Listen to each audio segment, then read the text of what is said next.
I've been getting a lot of questions on how to go about setting up the rifle bullet feeder die that comes with the rifle bullet feeder system from Hornady. Uh, for general information about the bullet feeder, the rifle bullet feeder, you can look up my video on bullet feeder. I believe that's part 3 of my lock and load press series. Uh, in this video, I'm going to concentrate just on this die and how to set it up and how to go about getting it working. As you can see, the die body is here on the right.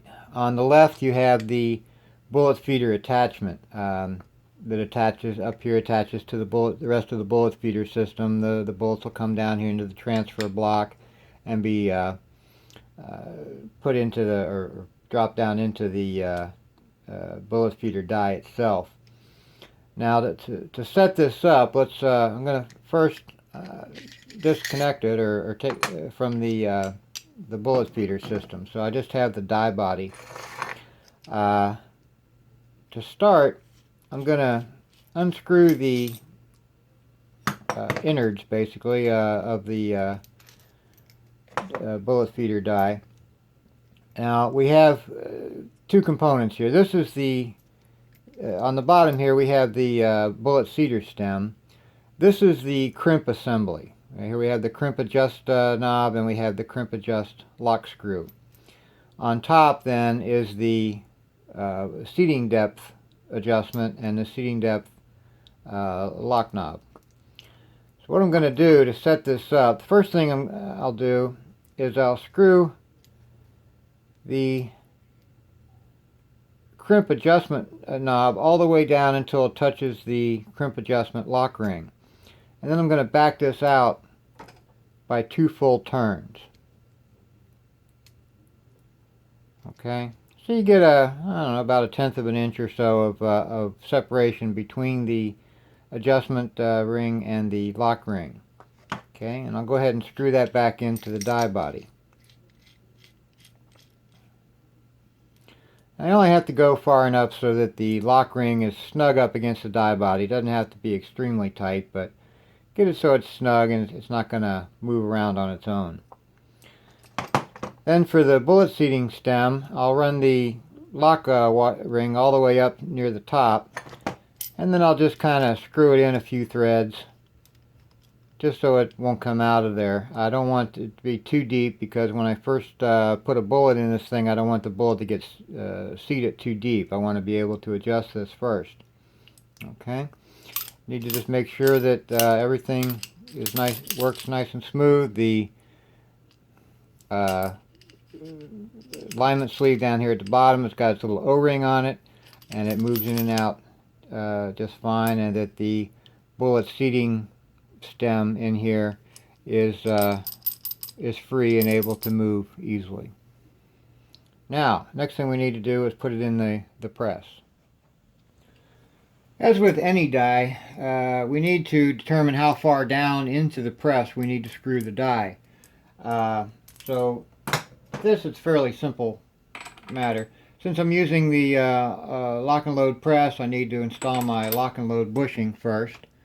And you know, one thing I wish they'd do is put some flats on these things. If anybody at Hornady is listening, put some flats on here so I can put this in with my with a wrench or something. Otherwise I have to kind of try to grab it and twist it a little bit so that it catches a little bit on the lugs, so it won't come out of there. It'd be a whole lot easier with a wrench. Okay, now I'm going to take a case that's ready to be reloaded. The neck has been trimmed, everything is ready. Just need to put that in the shell plate, and I'm going to run the ram all the way to the top, and then I'll screw the die down over top of that. And I'll just run that down until I feel some resistance.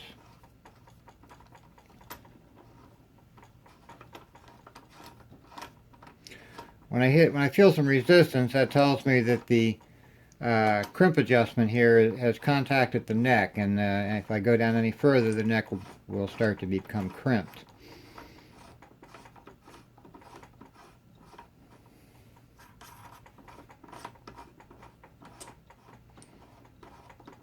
Okay, right there, I come in contact with the neck of the case.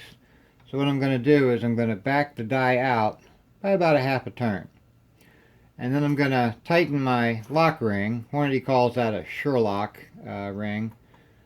Basically, it's just a lock ring that will lock the die to the lock and load bushing down here at the bottom.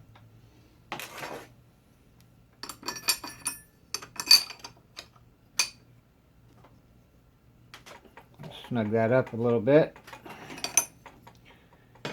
And then I'm going to tighten the cap screw on the Sherlock ring. And one thing you need to be careful about, since this die has these slots cut into it on both sides, it's possible to over tighten this ring and actually cause the die body to compress a little bit. And if that happens, the alignment sleeve that's inside there, that's supposed to be able to slide up and down, will become stuck. So you have to kind of be careful about how tight you tighten up the lock ring here. If you tighten it too tight, the die body will compress because of those slots that it's got in it, and cause the alignment sleeve to lock up in there. So once I've got that cap screw tightened, I'm going to take it back out and make sure that well, here you can see I've tightened it too much. That alignment sleeve won't move. It's stuck in there. So that's a good thing to know. Kind of glad that happened, so you can see exactly what happens when it gets tightened too much. Okay, I'm just gonna loosen the lock ring up a little bit.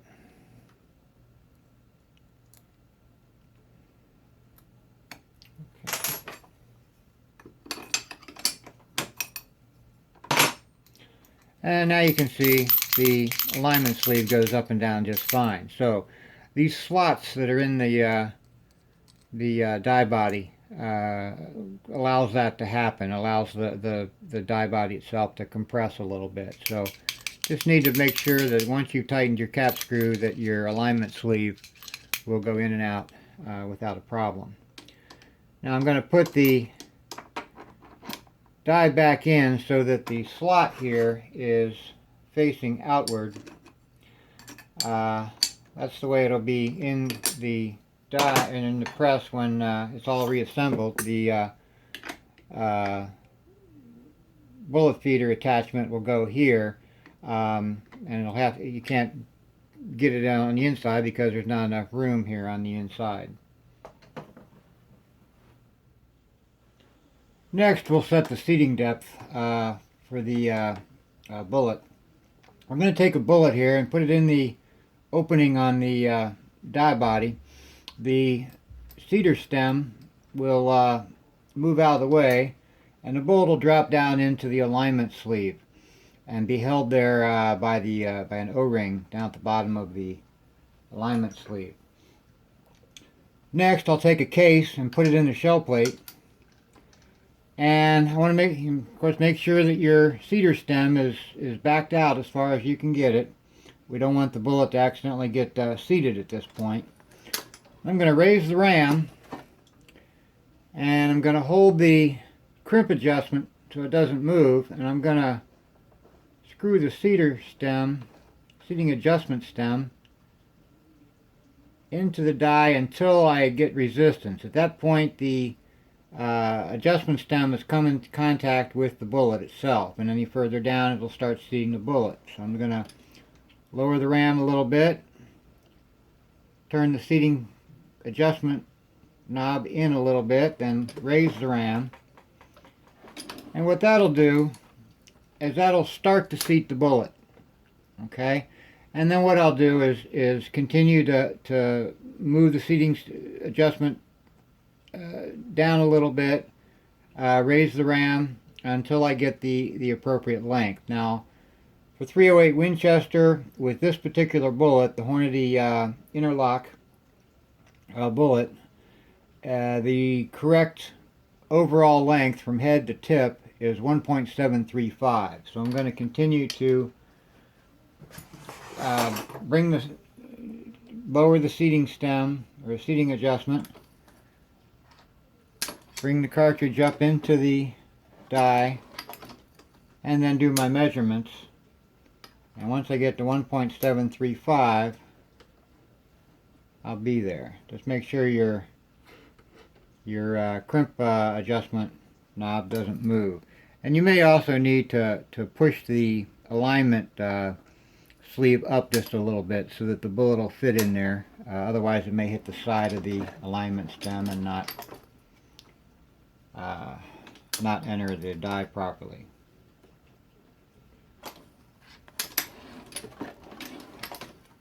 You just keep doing that until you get down to the appropriate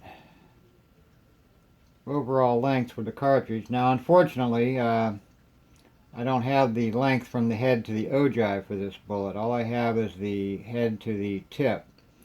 And normally you would want to use your Hornady bullet comparator and measure from the head of the case to the ogive of the cartridge to get your cartridge overall length. So what I'll do is once I get it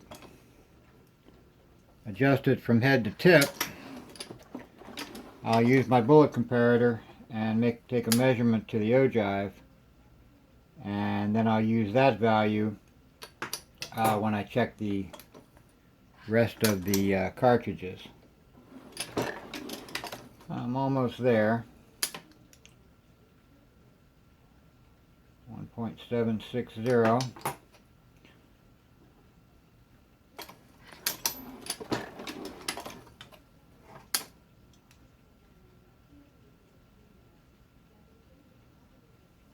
Just a few more thousandths.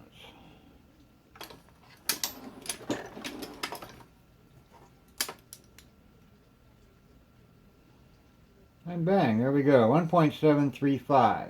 Okay, so now I've got the seating adjustment down pat.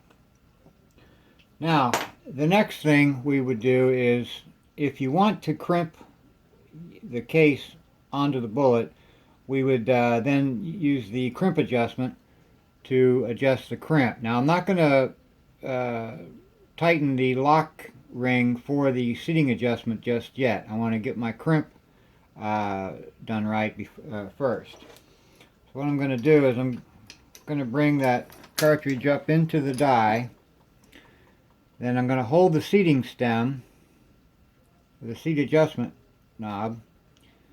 I'm going to back off my crimp adjustment lock ring, and then I'm going to move the crimp adjustment until I feel resistance. At that point it's starting to hit the neck of the cartridge.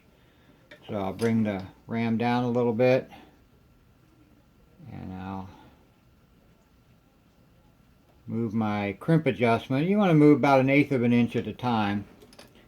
Then bring the ram up and check the crimp on the bullet until you get the crimp that you're looking for.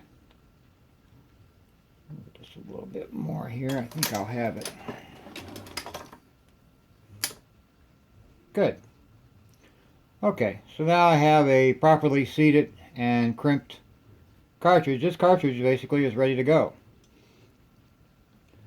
Now, before you move on, you want to take and put another bullet in there and just run another case through, just to make sure that when I was moving my crimp adjustment, I didn't change the seating adjustment. I just want to make sure everything is working the way it's supposed to. Now, if you get to a point like this here where the case won't go in, don't try to force it, because what you'll end up doing is just crushing the neck on your case. What I'm going to do is I'm going to run it through the sizing die, which has the expander in it to expand the neck just a little bit, so that the bullet can enter the case properly.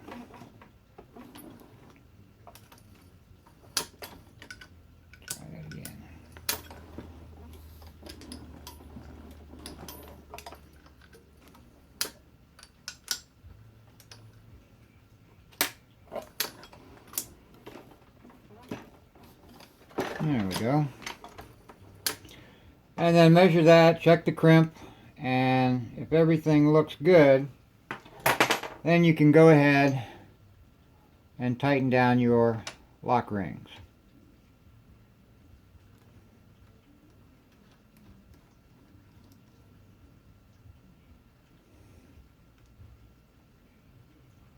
And once I have my lock rings tightened down, I run one more. Put the bullet in, run one more case up, and just check that. And if everything is still good, then we're good to go. 1.735, perfect. Now we'll reattach the bullet feeder attachment to the die body. The ramp and spring, you put the spring over the rod on the ramp here, and then insert that into the bottom of the bullet feeder assembly. And then I'm going to take the opening of the die body and put that facing the ramp, and then take my sleeve, run that down over the die body, tighten the lock knob, and it's all put back together. Now in the manual that comes with the kit, they actually have you leave the die body in the press and then put this on there, but I found it's a lot easier just to pop the die body out and put it on, because it's kind of hard to get to the sleeve or get the sleeve down over it with all the other dies on the press in the way. So I just take it off and do it separately.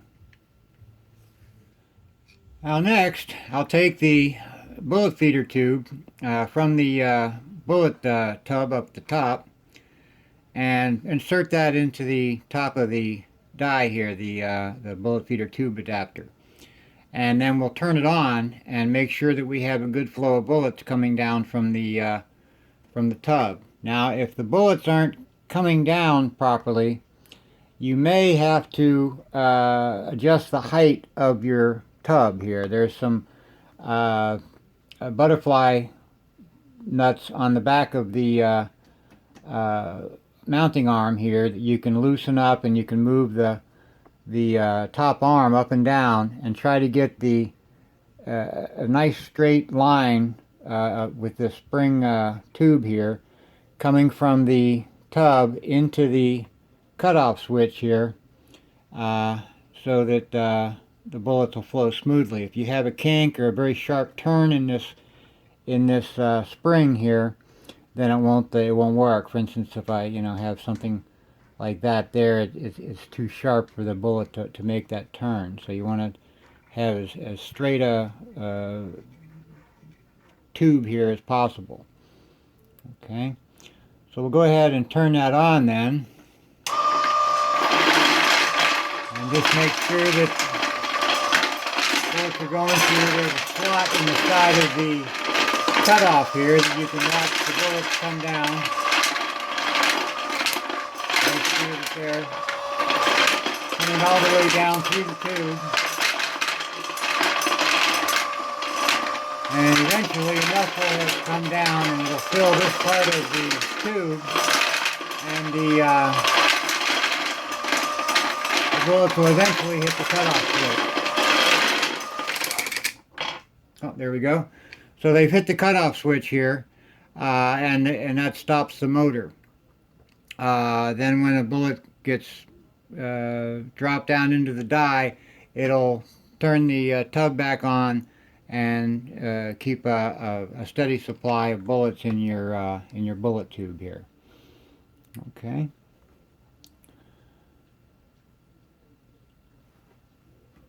Now,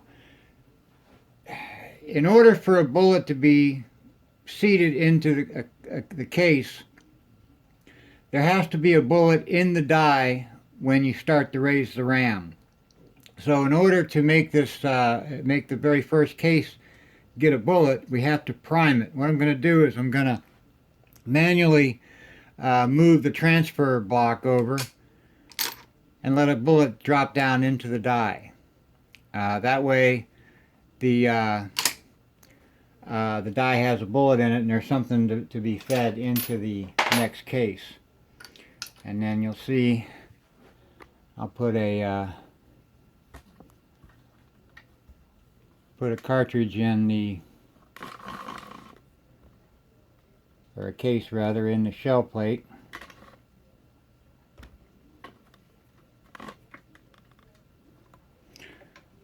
I'll raise the ram. Needs to be a case that's had the neck expanded. Let me do that real quick. Okay. Case goes into the die, comes back out with a bullet seated, and then the next bullet is dropped down into the die, and then my next case then will get a bullet, and it's working just fine. You know, as we use up bullets, you can hear the bullet feeder come back on and replace the bullets that we've just used, which turns off the bullet feeder. And that's all there is to it. One adjustment you do need to make, if you find that it's not feeding properly, take a look at the transfer blocks up here.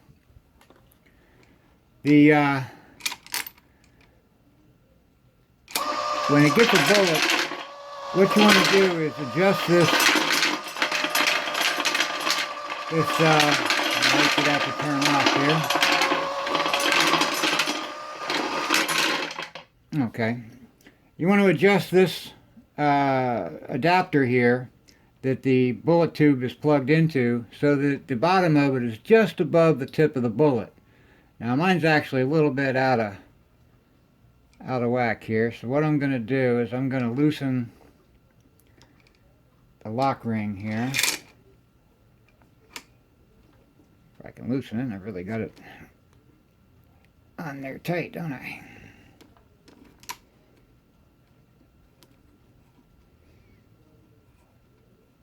There we go. I'm going to bring that down a little bit until the bottom of that adapter is just above the tip of the bullet.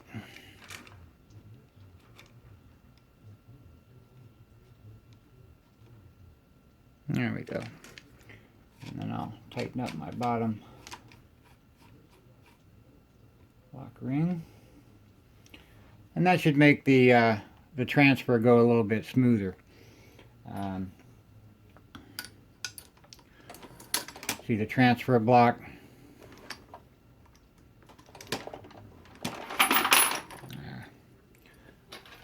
Need a case that's been expanded. Trying to use cases that I haven't run through the expander die yet.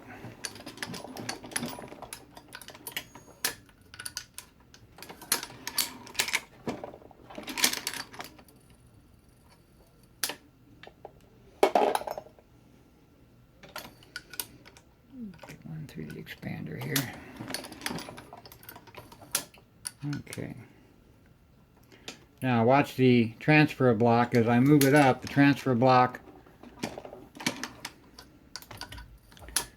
Come on. Making me look bad on TV here. There we go. Transfer block will move over, drop another bullet in. And then when it moves back, another bullet comes out of the tube so that it keeps transferring just one bullet at a time into the die body. Now, if you double stroke it, in other words,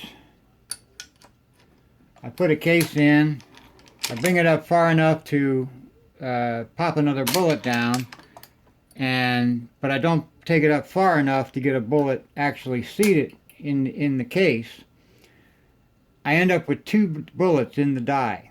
And what's going to happen then is the next case that gets fed up in there, it's going to have 2 bullets jammed down in there. So if it's very difficult to get the bullets seated, you may have 2 bullets in the die. And that can cause a serious, serious problem where you'll have 1 bullet seated in the neck and everything will look just fine, but in reality there's another bullet sitting inside the case. And that can be a serious problem. Overpressure problems will result. You could damage your gun. You could injure yourself. It is a very dangerous thing. So make sure that you do not double stroke the cartridge coming up into the bullet feeder die, or you could end up with 2 bullets in there.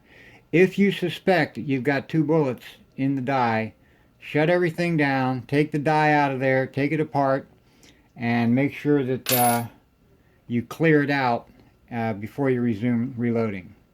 That's very important. 2 bullets, it's possible to get 2 bullets down into that die, and you can seriously injure yourself if you put 2 bullets into the same case. That's all for this video. I hope you liked it. If so, please click the like button. Maybe even subscribe to my channel. Thanks for watching, and happy reloading.